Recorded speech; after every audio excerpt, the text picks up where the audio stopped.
বন্ধুরা, আজকে আমি তোমাদের কাছে নিয়ে চলে এসেছি আচারের একটা রেসিপি নিয়ে। আর এটা কিন্তু দুর্দান্ত লাগে খেতে। এইভাবে আচার বানিয়ে তোমরা সংরক্ষণ করে রাখতে পারো বছর জুড়ে। আর এটা হচ্ছে ঝুরো আচার, যেটা খেতে হয়েছিল অসম্ভব মজার। এটাকে তোমরা বানিয়ে স্টোর করে রাখবে। তো চলো এই রেসিপিটা মানে কিভাবে বানিয়েছি সেটা তোমাদের কাছে প্রথমেই শেয়ার করি। আর দেখছো তো কতটা পারফেক্টভাবে এটা রেডি হয়েছে। তো এই আচারের জন্য লাগবে আম। তাই দেখো আমি আম নিয়ে নিয়েছি, আর এইগুলো কিন্তু আমার গাছেরই আম। এই আমগুলো আমার ঝড়ে পড়েছিল, অনেক আম কিন্তু ঝরে গেছে গাছে থেকে।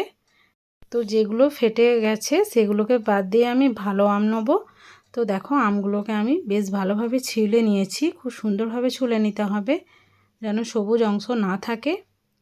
তো এইভাবে ছুলে নিতে হবে। এরপর এগুলো যেহেতু ঝুরো আচার তার জন্য নিয়ে নিয়েছি একটা বড় প্লেট। এই বড় প্লেটের মধ্যে নিয়ে নেবো আমি একটা গ্রেটার। তো গ্রেটারের সাহায্যে গ্রেট করে নিতে হবে আমগুলোকে। তো দেখো আমি বড় ছিদ্রওয়ালা যেটা থাকে সেখানেই গ্রেট করে নিচ্ছি। আর এই মানে ঝুরো আচারটা মানে গ্রেটারের সাহায্যে গ্রেটই করে নিতে হবে, তাহলে খুব সুন্দরভাবে এগুলো রেডি হবে। তো দেখো কতটা পারফেক্টভাবে এগুলো মানে কাটা হচ্ছে। তো এইভাবে ঘষে ঘষে আমি সমস্ত আমগুলোকে নিয়ে নিয়েছি রেডি করে। তো দেখো সবগুলোই রেডি হয়ে গেছে, মানে কাটা কমপ্লিট হয়ে গেছে। আর কতটা পারফেক্টভাবে এটা রেডি হয়েছে। এরপর এটাকে ভালোভাবে ধুয়ে পরিষ্কার করে নিতে হবে। এইদিকে নিয়ে নিতে হবে কিছু মশলা। তো এখানে আমি মশলা মানে নিয়েছি গোটা মশলা, জিরে নিয়েছি, ধনিয়া নিয়েছি, আর 2টি কাঁচা লঙ্কা। তো এগুলোকে একটু ড্রাই রোস্ট করতে হবে। ড্রাই রোস্ট করার পর এগুলোকে একটু মিক্সিতে গ্রাইন্ড করে নিতে হবে। তো দেখো আমি এগুলোকে ভেজে নিচ্ছি, আর 2টো তেজপাতাকে ছিঁড়েও দিয়ে দিয়েছিলাম। এতে স্বাদটা কিন্তু খুবই ভালো আসবে তার জন্য। আর এটাকে তোমরা স্টোর করেও রেখে দিতে পারো। যদি আম পান না করো তাহলে এই মানে ভাজা মশলাটা দিলে খুবই সুন্দর লাগে খেতে। তো মশলাটা আমার ভাজা হয়ে গেছে, এটাকে একটু ঠান্ডা করে নিয়ে মিক্সিতে গ্রাইন্ড করে নিতে হবে। এদিকে আমি যে আমটাকে গ্রেট করে রেখেছিলাম সেটাকেও নিয়ে নিয়েছি বড় প্লেটের মধ্যে। এরপর যতটা তুমি আম নেবে ততটাই চিনি এর মধ্যে অ্যাড করে দিতে হবে। তো এখানে আমি 2 বাটি চিনি নিয়ে নিয়েছি। তো চিনিটাকে আমের সাথে ভালোভাবে মিক্স করে নিতে হবে, মানে মেল্ট করে নিতে হবে। তো দেখো খুব সুন্দরভাবে এটাকে মেখে নিচ্ছি আমি আমের সাথে।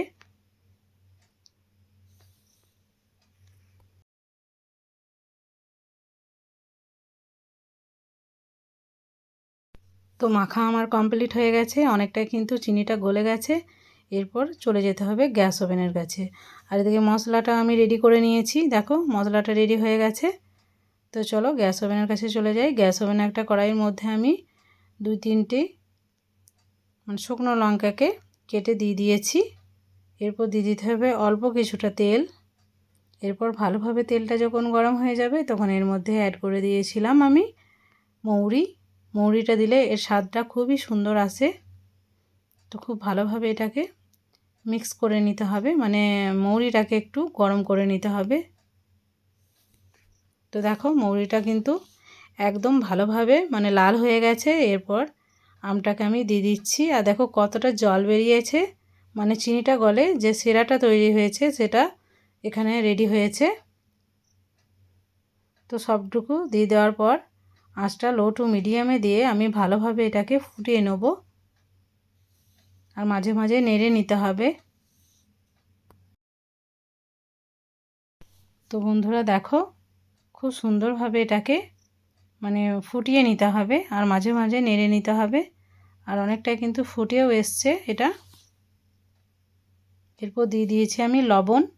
লবণটা দিলে এর স্বাদটা খুবই সুন্দর থাকে, মানে ব্যালেন্সটা ভালো থাকে। তো দেখো খুবই ভালোভাবে এটা ফুটছে। এরপর এখানে আমি অ্যাড করে দেবো সামান্য পরিমাণ হলুদ গুঁড়ি, আর হাফ চামচ দিয়েছি লাল লঙ্কার গুঁড়ি কাশ্মীরি। এরপর দিয়ে দিতে হবে যে ভাজা মশলাটাকে আমি রেডি করে রেখেছিলাম সেটাকে। তো এখানে 2 চামচ ভর্তি ভর্তি দিয়ে দিতে হবে। এই মশলাটা তোমরা বানিয়ে সংরক্ষণ করেও রাখতে পারবে, যখনই কোনো আচার বা অন্য কিছু করো তাহলে এই মশলাটা ব্যবহার করতে পারবে। তো আমি এটাকে তৈরি করে একটা কন্টেনারে ভরে রেখেছি। তো বন্ধুরা দেখো চিনিটা কিন্তু একদম মানে মেল্ট হয়ে একদম চ্যাটচ্যাটে হয়ে গেছে আচারটা। তো আচারে একদম রেডি অবস্থায় চলে এসছে। তো আরও কিছুক্ষণ এটাকে নেড়ে রান্না করে নিতে হবে। তো দেখো একদম পুরো রেডি হয়ে গেছে আচারটা, তোমাদেরকে দেখাচ্ছি কতটা ঝুরঝুরে টাইপের হয়েছে দেখো। এরপর এটাকে ঠান্ডা করে আমি একটা কাঁচের বয়ামে ভরে নেবো, তার আগে তোমাদেরকে সার্ভ করে দেখাচ্ছি। দেখো ঠান্ডা করে নেওয়ার পর কতটা সুন্দরভাবে এটা রেডি হয়েছে। তো আজকের রেসিপিটা তোমাদের কাছে কেমন লাগলো সেটা কমেন্টে অবশ্যই জানাবে। আর এই আমের সিজনে এই ঝুড়ো আচারের রেসিপিটা অবশ্যই বানিয়ে রেখে দেবে সংরক্ষণ করে। তো যারা নতুন আছো তারা চ্যানেলটাকে অতি অবশ্যই সাবস্ক্রাইব করে আমার পাশে থাকবে, বেল আইকনটা অবশ্যই ক্লিক করে রাখবে যাতে আরও নিত্য নতুন ভিডিও তোমরা সর্বপ্রথম পেয়ে যাও। তো দেখো কতটা পারফেক্টভাবে এটা রেডি হয়েছে। তো এটাকে আমি সংরক্ষণ করে রেখেছি একটা কাঁচের জারের মধ্যে। তো তোমাদেরকে দেখাচ্ছি দেখো। আর এই গরমের টাইমে একটু আচার যদি সাইডে থাকে ভাতের পাশে তাহলে তো মানে ভালোই লাগে খেতে। তো বন্ধুরা আমি একটা ছোট্ট বয়ামের মধ্যে এটাকে নিয়ে নিচ্ছি। তো দেখো, তো এটাতে তোমরা একটু তেল দিয়ে দিলে আরও সুন্দরভাবে মানে থাকবে। আর মাঝে মাঝেই এই আচারটাকে রোদে তোমরা দেবে, তাহলে তোমাদের এই আচারের মধ্যে কোনো মানে ছত্রাক পড়বে না, অনেক দিন ধরে তোমরা রাখতে পারবে সংরক্ষণ করে। তো আজকের রেসিপি আমার এতটুকুই, দেখা হচ্ছে পরবর্তী রেসিপিতে। ভালো থাকবে, সুস্থ থাকবে, আর পরবর্তী ভিডিওর জন্য অবশ্যই কিন্তু অপেক্ষা করবে। আর এর পরবর্তী ভিডিও তোমরা কী চাও সেটা অবশ্যই কমেন্টের মাধ্যমে জানিয়ে যাবে।